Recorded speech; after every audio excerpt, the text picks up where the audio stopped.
Empresarios, pymes y emprendedores, hombro a hombro por la reactivación económica del país. Cada jueves a las 11 de la mañana, aquí por Colombia. Entérese dónde puede capacitarse, recibir un crédito, su oportunidad sobre dónde crecer e historias de éxitos. Cuentas Claras es un espacio producido por GTI. Síganos en redes sociales y aquí por Colombia, los jueves a las 11 de la mañana. Cuentas Claras. A inicios del siglo XX, se puede detectar en Costa Rica una presencia cada vez más importante de mujeres que retan los estereotipos convencionales de la feminidad pasiva y todo lo que no sean cunas y fogones. En ese despertar, las mujeres, como lo habían hecho desde siempre, echaron mano a una multiplicidad de herramientas que les permitió abrirse camino en espacios que solo se consideraban aptos para los hombres, en el espacio de lo público, lo externo al hogar. Las nacientes y al principio moderadas posibilidades educativas de los inicios del siglo fueron una de esas herramientas que permitieron a algunas mujeres abrir una compuerta que ya nadie pudo volver a cerrar. La educación fue, para quienes pudieron acceder a ella, un vehículo que potenció el deseo de trascender, de romper esquemas, de cambiar el mundo, de volar. Muy buenos días, como dice el documental que acabamos de ver, la pequeña fragmento que acabamos de ver, realmente el Día Internacional de la Mujer es siempre un momento adecuado para traer a alguien a nuestro programa que sea representativo, que haya tenido que tenga historias que contarnos. Estoy seguro que hoy vamos a tener un programa muy agradable. Hemos invitado a doña Eugenia María Zamora Chavarría. Tal vez algunos por el nombre no la ubican tan fácilmente, pero ella es la presidenta del Tribunal Supremo de Elecciones. Imagínense una mujer en ese puesto dirigiendo nuestra democracia y tratando de orientarnos para que este valor que tanto queremos los costarricenses no se pierda.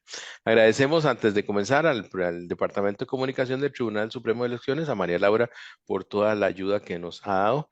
Y pues vamos a hablar de la condición de la mujer, de la forma en que las mujeres han tenido que surgir, y doña María Eugenia María es un lindo ejemplo para esto. Primero, saludarla, agradecerle de antemano aceptarnos esta invitación que le hemos hecho. No, con muchísimo gusto, don Alejandro, es un honor para mí y por supuesto que estamos a la orden para contar historias, ¿verdad? ¿Cómo no? Pues ir abriendo brechas para todos y todas, pero en particular para las mujeres pues que hemos tenido una situación a lo largo de la historia más difícil. Sí, Sí. claro. Vamos a hablar del tema. Hoy que la verdad es que queremos rendirle homenaje a todas las mujeres, a esas emprendedoras, a esas funcionarias públicas, a la empresa privada, a las que están en las casas, que hacen una labor importantísima para la sociedad costarricense, a esas maestras que todos tuvimos, a todas esas mujeres que han estado a nuestro alrededor, a esas les queremos hacer un homenaje especial hoy en el Día Internacional de la Mujer. Doña Eugenia, usted, ¿cómo llega a este puesto? Usted es de Pérez Celedón, hasta donde entiendo, ¿es así? No, pero viví allí Vivió, varios años porque mi papá era médico y le tocó trabajar allí por ya, algunos años. Entonces ya. allí terminé la escuela, allí terminé quinto y sexto grado y una parte de mi cuarto grado fue en Ciudad Cortés, hoy Puerto Cortés en ese entonces, en la escuela Nieborowski. Estuve poco tiempo, pero sí he rodado por algunos lados del país y por supuesto deja uno amigos, amigas, afectos, muy queridos en todos los lugares donde le ha tocado vivir. ¿De dónde nace ese gusanito que le decimos popularmente en ser abogada? Porque usted estudió Derecho en la Bueno, Universidad de Costa Rica, hasta donde entiendo. sí, es correcto, sí, señor. Yo crecí, bueno, yendo siempre a mi mamá por problemas jurídicos y pleitos y todo, y decía, ay, si yo hubiera sido abogada, yo hubiera peleado de otra manera las cosas. Supongo yo que eso tiene que haber influido, ¿verdad? En la decisión de matricularme en la escuela, en la Facultad de Derecho en ese momento.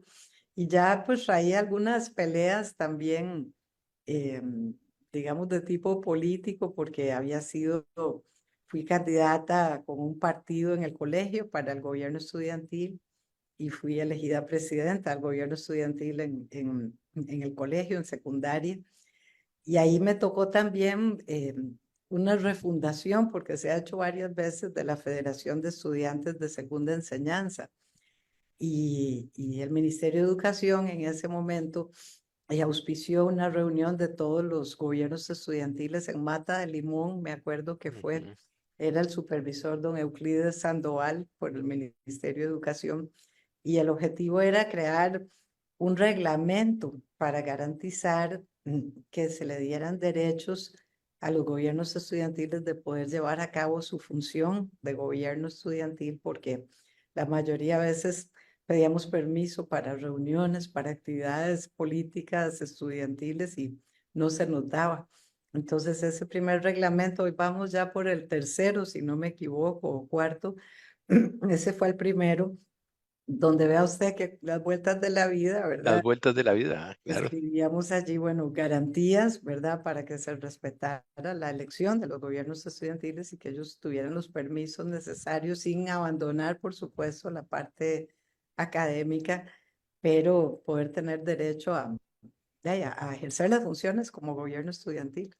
Así que yo creo que eso, y mi mamá también fue la primera regidora mujer en Pérez Celedón, regidora propietaria. Entonces, pues mis hermanos y yo soy la mayor de cuatro, nos falta el menor que lamentablemente falleció ya en el año 2009, pero ahí íbamos los cuatro en marimba, mi papá y nosotros detrás de ella en la campaña política del año 70. Ella iba con el grupo, con el partido de don Mario Echandi, Unificación Nacional se llamaba Ujú. entonces yo fui guía en el Liceo UNESCO, acompañando a mamá, ¿verdad? Todas las giras y todo. Entonces, pues por todo lado había historias en la casa. Parece que hay una influencia fuertísima para que usted llegara a donde está el día de hoy. Costaba abrir puertas en ese momento. Costaba incluso ser miembro del gobierno estudiantil por ser mujer. En realidad yo no lo sentí tanto porque yo pertenecí, en ese momento mi colegio era solamente de mujeres, Bueno, ahí no hay, entonces no hay opciones ahí. no había otra opción Sí, sí. exactamente, pero sí recuerdo las historias de otras compañeras de otros colegios, ¿verdad? Ya mixtos en ese entonces, se empezaban a volver mixtos los tradicionales colegios de Ujú. hombres o de mujeres, y sí contaban pues dificultades importantes, ¿verdad? Doña María Eugenia, Sufrimiento muy importante. doña María Eugenia, ¿usted considera de que la influencia en los colegios es una posibilidad en la educación de primaria y secundaria para que las mujeres puedan atreverse a hacer cosas que estoy seguro que hacen en muchos casos mejor o igual que un hombre? A mí no me cabe absolutamente ninguna duda, no pongo en duda ese tema. Lo que sí pongo en duda y a mí me cuesta entender es tal vez la falta de agresividad que algunas se inhiben por alguna situación del ecosistema que tengamos. ¿Usted cree que la educación puede impulsar a mejorar esa falta de arriesgarse, de Sí, claro que lanzarse? sí, por supuesto. Sí. No solo la educación formal, digamos, ¿verdad? Lo que uno recibe en primaria y secundaria, donde esas maestras, esos maestros que usted señalaba, don Alejandro, ejercen un papel tan importante sobre uno, ¿verdad? Pero aún antes de entrar al sistema formal educativo, la casa, ¿verdad? También la La casa. familia es muy importante. Nosotros éramos dos hombres y dos mujeres, ¿verdad? Cuatro repartidos. Y bueno, papá siempre dijo, ¿verdad? Que todos teníamos que estudiar, que todos teníamos que tener un oficio, una profesión, que todos tendríamos que trabajar, que se nos abrirían puertas a través de la educación, del estudio, del trabajo, de manera que esa combinación de casa, familia y escuela y colegio es fundamental. Y vea que en una reciente investigación de hace un par de años que hizo don Ronald Alfaro, creo que en su tesis de doctorado, él Ujú. determina ya científicamente, ¿verdad? cuán grande es la influencia, particularmente de la madre o la figura femenina, ¿verdad? Porque hoy los hogares no son papá y mamá y Sí, los claro. hijos, ¿verdad? Somos muchas mujeres jefas de hogar, cabezas de hogar y las abuelas, ¿verdad? O tías, y él demostró en términos científicos cómo esa influencia era tan importante para incidir, digamos, en que las mujeres se atrevan. Hay también una investigación ya más vieja de hace unos 15 años de la Universidad de Essex en Inglaterra. Lamentablemente Costa Rica no fue parte de esa investigación, pero sí hicieron una investigación como en 120 países, varios de América Latina. Y si bien lo que pretendían era determinar si las mujeres en puestos importantes de decisión em, influían en la creación de políticas públicas en favor de las mujeres, a priori la investigación señaló que no necesariamente, que también había muchas políticas públicas en favor de la mujer hechas por hombres. Sí, claro. Pero lo que sí determinó el estudio es que tiene un efecto multiplicador, ¿verdad? Si yo soy síndica de mi distrito y la vecina me va a ver y esa vecina va a pensar de si Eugenia fue, ¿por qué yo no puedo en la Se va a próxima? empoderar, claro. Empodera, ¿verdad? Exactamente a otras mujeres. Y esa es la responsabilidad de cargos, pues como el que tengo el honor de tener ahorita, ¿verdad? De Claro, no olvidarnos que hay un trabajo importante que debemos claro. continuar en favor de los derechos de la mujer. Doña María Eugenia, y nada más me gustaría hacer un comentario porque también al final del tiempo, por azares del destino, que no he especializado, pues sí, pero el emprendimiento ha sido parte importante de mi vida. También me he dado cuenta que la familia, los profesores también son inhibidores importantes de ese crecimiento que se debe tener. Cuando uno quiere ser emprendedor, un profesor perfectamente le puede decir, no, no hagas eso, es más fácil ir a buscar un trabajo, es más fácil hacer tal cosa. Incluso a las mujeres se ha escuchado decir, no, mira, una mujer tal vez no puede hacer ese tipo de cosas. Eso inhibe, y así como puede impulsarlo, también puede inhibirlo, tanto Claro, en la familia como la educación. claro que sí. Hay una investigación también ya en Costa Rica de hace varios años en donde se demostraba que, digamos, en la escuela hay como, digamos, una relativa paridad de gobiernos estudiantiles en donde, digamos que si no mitad y mitad, casi mitad y mitad, los presidentes son niños, ¿verdad? O Ujú. jovencitos, o las presidentas mujeres en términos relativamente igualitarios, pero que cuando se llega a la secundaria, eso empieza a cambiar y ahí entra, ¿verdad? Todo pues un sistema de patriarcado que lamentablemente sufrimos no solo en Costa Rica, ¿verdad? Es un fenómeno mundial. Y ahí se empiezan a hacer, digamos, como dicen algunos especialistas, a subespeciar, ¿verdad? Yo me voy a reunir solo con los hombres, no con las mujeres, o a la inversa, o voy a votar por el candidato varón y no por la candidata mujer. Efectivamente, hay una serie de condicionamientos sociales en una cultura patriarcal que también van minando, ¿verdad? A veces esa capacidad de la mujer de presentarse. Por ejemplo, mucha de la actividad político-partidaria se hace de noche o los fines de semana, y para los hombres es más fácil asistir que para las mujeres, porque tienen que atender la casa, tienen que, el cuidado en el hogar, ¿verdad? Atender a los niños o personas mayores o discapacitadas o enfermas. Y todo eso recae siempre sobre ese trabajo que señalaba usted al Claro. inicio de las mujeres y de las amas de casa, ¿verdad? Que trabajan todo el día sin horario y sin sueldo, ¿verdad? Sí, claro. Mm. Ahora, desde su punto de vista, usted que es que fue esposa y que es madre ¿de cuántos hijos, perdón? Dos Tengo hijos, dos varones dos varones. mellizos. Ujú. No puede ser. Este Dos año mellizos. cumplen 27 años. Bueno, pero ¿qué tan difícil es esa combinación que usted tuvo que vivir por mucho tiempo, ¿ah? De esposa, madre y atender labores, no sé, en el bufete o en el puesto que estuviera antes posiblemente de estar en el tribunal? ¿Qué tan difícil es eso? Muy difícil, muy difícil, porque yo quedé viuda cuando mis hijos eran muy pequeños. Yo fui Ajá, mamá vieja, entonces ya eso es difícil, ¿verdad? Porque uno sí. no tiene la misma energía a los Y 20 mellizos, años, tras de eso. sí, que a los 40, ¿verdad? Lo agarra Sí, uno claro. más cansado, que fue cuando fueron mi regalo de 40 años.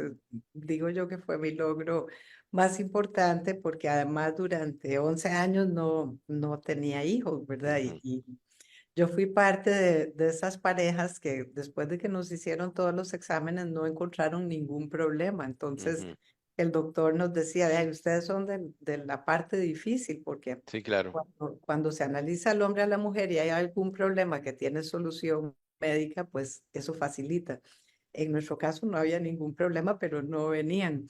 Y bueno, a los 11 años finalmente tuve éxito por partida doble. Qué bien. No lo podía creer. Pero muy difícil porque el papá murió cuando tenían 2 años y 8 meses, entonces la ausencia de la figura masculina uno la siente mucho toda la vida, hasta la Claro. fecha, ¿verdad? Y además, pues también los hijos es una ausencia que sufren toda la vida, porque Ujú. el patrón masculino transmite una serie de cosas, ¿verdad? Y el patrón masculino otras. Y eso de que a uno le dicen, bueno, yo soy pama o mapa, no es cierto. Uno No es es cierto. siempre la mamá o el No papá, es cierto. ¿verdad? En el Sí, caso de claro. que fuera el hombre que hubiese quedado viudo. Entonces, el apoyo familiar ahí es muy importante. Mis padres, yo tuve el apoyo de ellos siempre, ¿verdad? Y bueno, trabajé siempre con el apoyo de ellos y siempre dependiendo de otras mujeres, ¿verdad? Porque ya sea que uno tiene una hermana, una tía, una prima, la mamá, la abuelita, o si puede pagar una auxiliar doméstica que Ujú. lo ayude a uno, ¿verdad? Eso es fundamental. Siempre las mujeres podemos hacer las cosas basadas en el apoyo de otras mujeres. Claro. Es muy Pero importante. complicado, difícil. Difícil, Muy pero difícil. vamos a ver, pero usted es un vivo ejemplo de que hay puertas que se abren y que debemos tratar de que no se cierren para una mujer. Llegar a ser presidenta del Tribunal Supremo de Elecciones de un país que posiblemente los ojos del mundo están puestos sobre nosotros por muchas condiciones, ¿no? Uno que tiene alguna oportunidad de viajar y se da cuenta y uno dice, yo soy de Costa Rica, lo primero que dicen, no, tienen ejército, tienen una democracia, es fundamental tal cosa.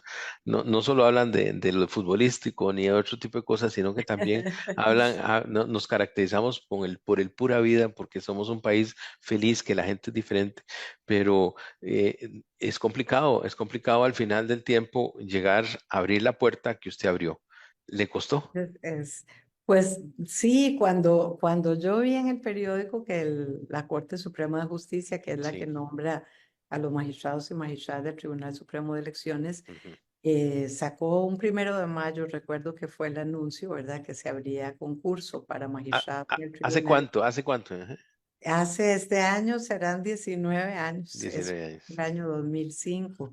Y yo lo pensé mucho, vea que el concurso, el plazo vencía un 13 de mayo, que Ajá. había que presentar todo. Yo llegué como a las 4 de la tarde, ya casi cerraba la Oficina de Recursos Humanos del Poder Judicial. Lo pensé mucho durante esos días porque yo decía, bueno, ¿cómo combino, verdad? Dos niños de 8 o 9 años Sí, en no, ese es claro. momento, escolares, y un trabajo que yo sabía que era de pues 24/7, ¿verdad? Entonces, pero bueno, finalmente decidí animarme. Yo ya tenía 48 años, ya no eran bebés mis hijos, aunque eran pequeños, y sí sentí que en ese momento yo, si tenía el honor de ser elegida por la corte, pues que tenía la capacidad, no solo física, digamos, de compartir, ¿verdad?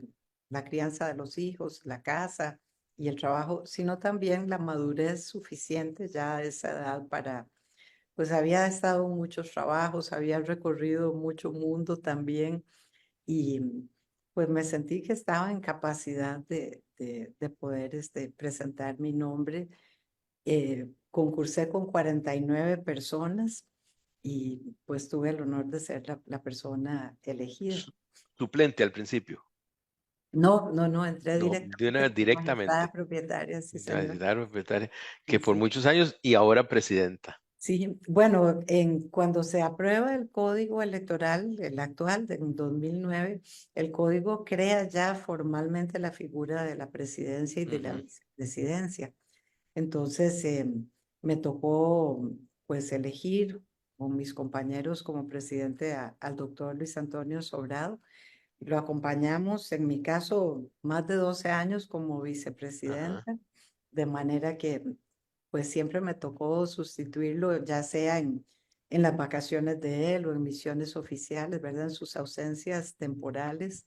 El tribunal tiene una norma muy curiosa en nuestra constitución política y eso ha sido un motivo de gran felicitación de otros organismos electorales de otros países, porque nuestro constituyente, que fue muy sabio en muchas normas que tenemos hasta la fecha, Cierto, cierto, total. el constituyente estableció, digamos, un ingreso progresivo al Tribunal Supremo de Elecciones. Entonces hay 3 propietarios Sí, y claro. hay 6 suplentes. Se amplía obviamente a 5 que los elige la Corte Suprema de entre los suplentes cuando hay proceso electoral, como en este momento. Pero el constituyente estableció que, digamos, los 6 años por el periodo que nos eligen, entraba un propietario con 2 suplentes. 2 años después entra otro propietario con 2 suplentes y así sucesivamente, Ah, privilegiando, digamos, que los relevos fueran sí, haciéndose, claro. En forma acompañando al paulatina. mismo tiempo a los Claro. más viejos con Do- más experiencia. Doña Eugenia, ¿usted cree que el espíritu mujer, porque somos diferentes, hombres y mujeres, definitivamente, tenemos funciones diferentes, aunque las capacidades, la verdad es que son las mismas en ciertas cosas. ¿Usted cree que el espíritu de la mujer debe estar en las juntas directivas, en las organizaciones, en los entes de gobierno, en las empresas privadas también, en las organizaciones sociales? ¿Debe haber un espíritu de mujer? Porque yo veo muchas juntas directivas que son solo hombres. Y yo Claro siempre que digo, sí. no, tiene que haber algo ahí que no está bien, ¿no? Claro que sí. Bueno, imagínense que cuando se aprueba, creo que fue en el año 79, la Convención de Naciones Unidas contra todas Ujú. las formas de discriminación de la mujer, introduce en el artículo 4 de esa convención lo que se ha denominado acciones afirmativas, ¿verdad? Entonces ahí empezó toda esa etapa de las cuotas que empiezan primero, digamos, en los espacios de los cargos de representación política, ¿verdad? Los cargos Claro. de elección popular. Pero, por ejemplo, hay países escandinavos, como el caso de Suecia. Esas cuotas son un método temporal para empujar a llegar a la igualdad, de manera que no solamente se aplicaran en esos espacios Sí. de cargos de elección popular, sino en todos los espacios de la Mm. vida. Y en el caso, por ejemplo, de Suecia, esa norma se ha llevado ya hace más de 10 años a que efectivamente tiene que haber paridad en el sector privado, por darle un Claro, ejemplo. claro. Y ha Doña habido Eugenia, muchos eh, foros que- de empresas, de cámaras costarricenses. Algunos me han tenido el honor de que me han invitado claro, y se comentan muchas cosas, ¿verdad? Que el trabajo de la mujer, claro. si hubiera más mujeres, aumentaría el Producto Interno Posiblemente, Bruto. posiblemente. Ténganlo por seguro, una hora mujer equivale a 1 hora y 15 y 10 minutos hombre. Y lo sé estadísticamente, especialmente en mi área de la informática y del desarrollo de sistemas. Doña Eugenia, le pido a usted un mensaje final a las mujeres costarricenses, a esas que todavía no se han atrevido a abrir esa puerta que usted abrió y que esperamos que no deje que se cierre, ¿verdad? Claro que ¿Algún no, claro mensaje que no. para esas emprendedoras, para esas mujeres que luchan día a día con la casa, con el trabajo y que buscan nuevas oportunidades? Un mensaje final, ¿no? Muchas gracias. Bueno, no solamente el Día Internacional de la Mujer debemos conmemorar, ¿verdad? La incorporación cada vez más plena de la mujer en condiciones de igualdad a todos los espacios de la vida pública y privada, ¿verdad? Tanto de la familia como del trabajo. Cuando el Tribunal Supremo de Elecciones me elige como su presidenta, yo dije, ¿verdad? Que yo quería pensar que, pues aparte del trabajo, la experiencia de muchos años, el tribunal, a través de mi nombramiento, le hacía un homenaje a las mujeres, Claro, el único poder claro, de la República que no había tenido una mujer presidenta. claro. que se rompía otro techo de cristal con mi nombramiento y que a partir de allí, pues las mujeres, sobre todo las niñas y las jóvenes costarricenses, tenían que saber que no había techos de cristal, ¿verdad? Que se rompía un techo más y que ningún área de trabajo, de estudio, le estaba dada a las mujeres. Y las niñas y jóvenes de hoy vienen muy empoderadas. Sí, también esa es otra cosa. Muchísimas gracias, doña Eugenia. Le agradezco muchísimo, infinitamente, en nombre de nuestra empresa GTI, que es el líder en el tema de factura electrónica, y este programa, que es un programa de responsabilidad social de la empresa. Quiero agradecerle y a través suyo darle un homenaje también a todas las mujeres costarricenses, a nuestras empleadas, a nuestras esposas, a la gente que conforma nuestras familias aquí en GTI, y pues evidentemente a todas las funcionarias públicas y privadas que tanto existen, y a las amas de casa que también apoyan la democracia de este país, y a usted que la lidera. Muchísimas gracias. Dios la bendiga a usted, a sus hijos, a todos los de su familia, y a todos los del tribunal también, y a todas las mujeres costarricenses. Dios le Muchísimas bendiga. gracias a Gracias, ustedes por muchas el gracias. espacio. Gracias. Finalizamos Cuentas Claras por hoy. Le esperamos el próximo jueves a las 11 de la mañana junto a GTI y sus invitados aquí en Colombia, donde le brindaremos temas y orientación para que siempre lleve sus cuentas claras. Cuentas claras.